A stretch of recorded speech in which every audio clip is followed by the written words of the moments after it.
Hey everybody, this is Dave Dugdale, learningdslrvideo.com. This is video number 3. We're going to talk about 3 different things in here. The Wi-Fi app, the battery, and upside down mode.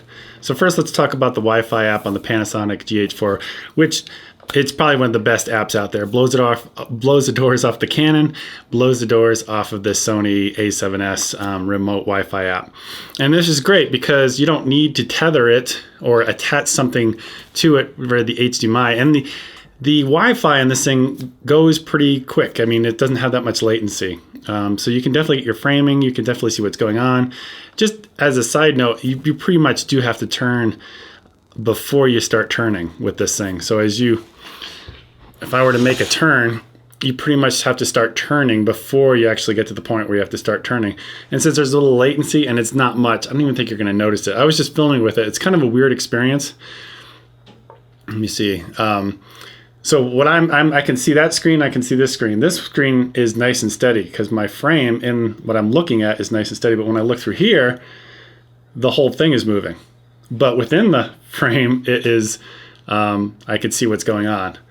And again, I was just filming with it, and it's one of those things you pretty much have to start turning before you get to the point where you need to turn,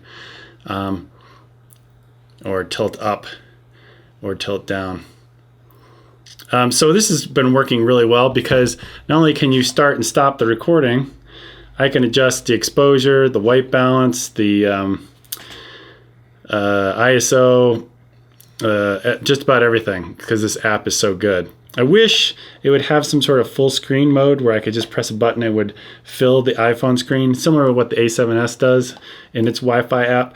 I wish that would work on this, but everything else on this app is pretty darn good. So if you don't want to be touching the camera and you don't have a cable, like an HDMI cable attached, this is a great solution. All right, the next thing I want to talk about is the battery, because I was worried like I have to use this for maybe a year or two continuously and you're recharging it all the time. Is it serviceable? So I took the battery door off, and sure enough, it looks like you can get another one, but you're going to need to know how to solder. Fortunately, I know how to solder, so I would have no problem doing it, although it's pretty cramped up in top because the power in goes there, and we've probably got a couple of nodes that are duplicated that you'll have to resolder at that point, but I don't think it would be too difficult after a couple of years of use, if that's how long the battery lasts. And the last thing I want to talk about is the upside down mode. I've tried it several times in different modes, like 1, 2, 3, the different modes, and I couldn't get it to work. I know I've looked at Film Powers, the company that makes the Nebula 4000. They've done a low shot, or whatever it's called, an inverted shot. I don't even know the proper term, but they basically have it running across the grass and they're chasing a bunch of ducks or something like that. Maybe I'll link to it in my blog post, but I know it can be done. Maybe it just can't be done on the GH4 with the 12-35 lens. Now, all these beginning tests that I'm doing are with the Panasonic, because for my A7S, which one I try next, I have a whole bunch of lenses. I got maybe 4 or 5 different lenses coming in from B&H that are pancakes or smallers, or ones that'll work on the A7S. So that'll be coming pretty soon. I don't know when they're being shipped, but they should be coming shortly.